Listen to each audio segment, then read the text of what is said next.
When one person, when a few stand with the courage.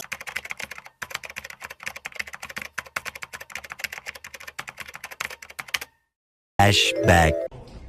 So, what we refer to you all as gated community politicians, you all are so out of touch with reality, and the citizens of Chicago and America is crazy. And I'm gonna call it the Democrat Party. Y'all so out of touch. Y'all don't understand that what you all, I don't know if y'all don't understand, but y'all don't see it. America is coming together and Chicago is coming together. Black, white, it don't matter. Because see, we see a common threat. And you all are a common threat to America and Chicago. How dare you sit up there and go on TV and say Chicago people are dope when you talking about how you handle the migrant crisis, illegal crisis, when they all in my neighborhood.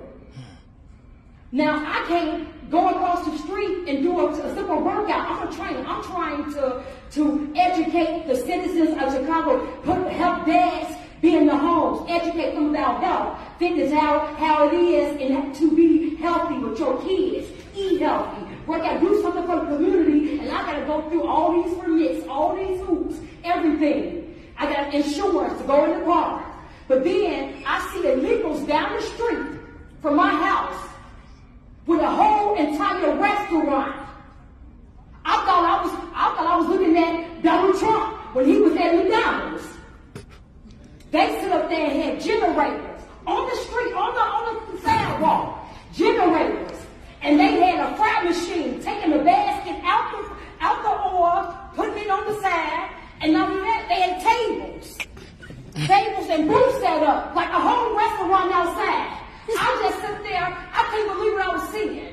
Trays, putting the french fries in, all the smoking out here, and they serving the people with aprons on, outside. Now my taxes done went up. Now they not putting nothing into. My husband is a retired police. He gave 28 years to this. And now you gonna sit there and talk about we dope and we okay. No, we're not okay with that. We tried to tell you that. Sanctuary cities, we didn't want it, but you blocked that. You all don't believe in democracy. Democracy is out the door. You all believe in dictatorship. But that's okay, because like I said, with Trump, we all for Trump. And we're gonna, he's demolishing these sanctuary cities. Because that's what the American citizens want. See, he listens to the people. And that's what the people want. So you all sit up there and think it's cool, but remember, the same thing make y'all laugh is gonna make y'all cry. Listen, we put you all in office to advocate for us. All these illegals in our neighborhood, and y'all just, it's funny now, yeah, okay, displacing us, it's cool. That's how you do it, Danny. That's how you do it. That is the courage exhibited by the leaders in this room every day. To stand, to have the courage to say, I feel fear. The courage to say what is happening is wrong. Flashback. So she says that she is sorry for your loss, but then she shifted Jocelyn's story to Trump. What do you think about that? I think she's completely full of it. She is not a sincere woman at all. She has no sympathy, no empathy to her. She's supposed to, if she wants to run this country, she needs to take into consideration the families that she has affected with these policies that she has allowed and that she has approved. It's unacceptable that she gave me a very empty, half open apology to thinking she was being sincere, to just shift like she always does in every interview, every questionnaire she has to somehow shift it over to Mr. Trump, and that makes absolutely no sense. Why can't you just take accountability like you should and actually try to make a difference, maybe be humane and actually reach out to families that you have affected? The courage to say what is happening is wrong. courage to say that there is a way that we must chart to get through this. Understanding our power in the democracy we still have if we hold on to it. Any parting words for the outgoing borders? Are who was that? Oh yes, Kamala Harris. Any words, sir? Since you are taking her job. I'd like to thank her because I can't do anything but succeed because I'm following massive failure. I can't lose.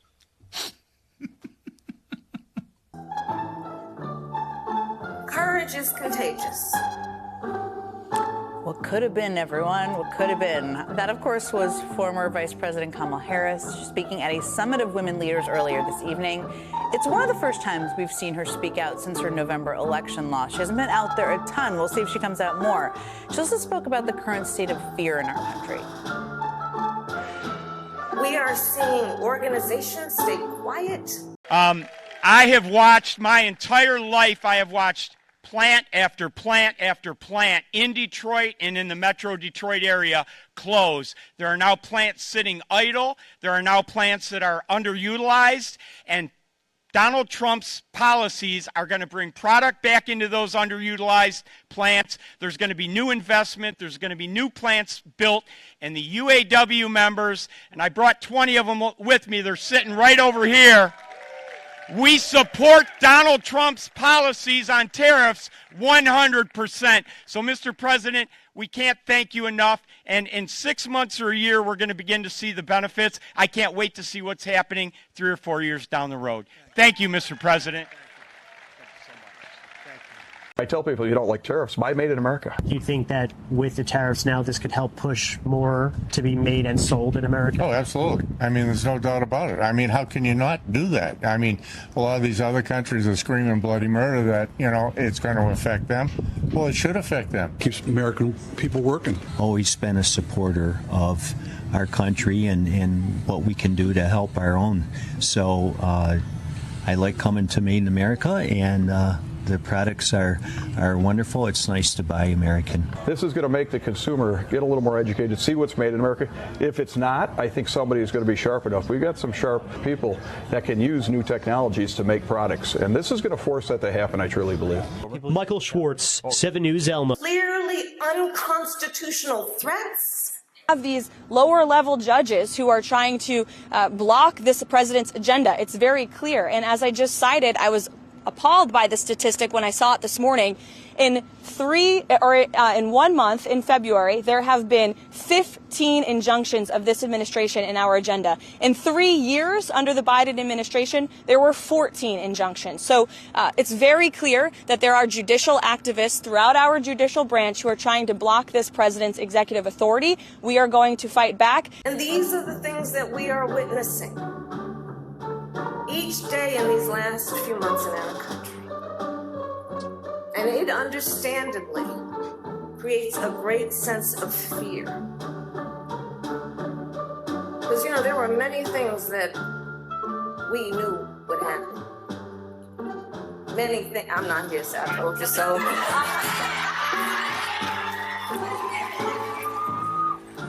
Well, yeah, I mean, elections are ultimately about choices. They aren't, you know, you don't have them in a vacuum. And I would just argue back to Kamala Harris that, you know, I told you so. I agree. I told you so. Donald Trump was going to close the southern border. I told you so. He was going to bring order to immigration.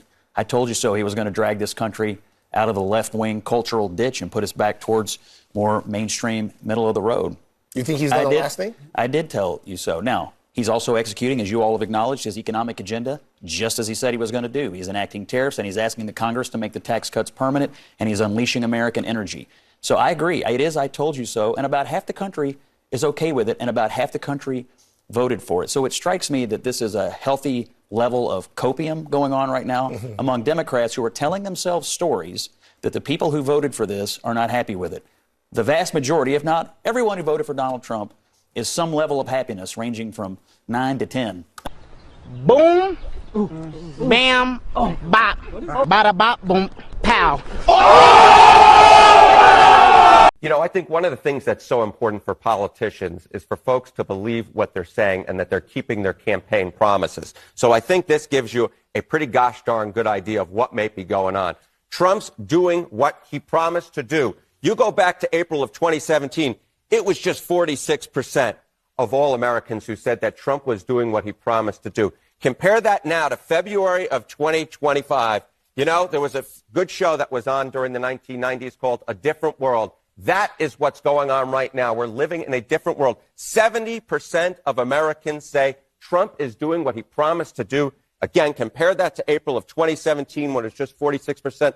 When Americans are 24 points more likely to say that you're doing what you promised to do, it's no wonder that your net approval rating is much more likely to be on the positive side of the ledger than on the negative side. And so far, what we're seeing, again, is Americans, 21 days so far versus just 11 days during his entire first term, that Trump has a positive net approval rating. Quite a different world. President Trump's historic and incredible speech last night, the American people and the entire world watched President Trump powerfully lay out how he's renewing the American dream in a record-breaking joint address to Congress. And Americans loved what they heard. According to a CBS YouGov survey, an overwhelming 76% of those watching approved of President Trump's speech last night. The president spoke about how he's taken more than 400 executive actions on his key promises. The expectations were high, and President Trump is exceeding them. According to brand new polling from the Daily Mail, President Trump has never been more popular as his approval ratings are reaching historic highs. More Americans believe America is headed in the right direction than the wrong direction. Everyday Americans love this president because he tells it like it is, no matter what. And he did that last night. President Trump level set with the American people on the economy and exposed how badly Joe Biden screwed it up by causing the worst inflation crisis in 4 decades. President Trump was honest about where we are while making clear that help is on the way. As the president declared last night, he will make America affordable again.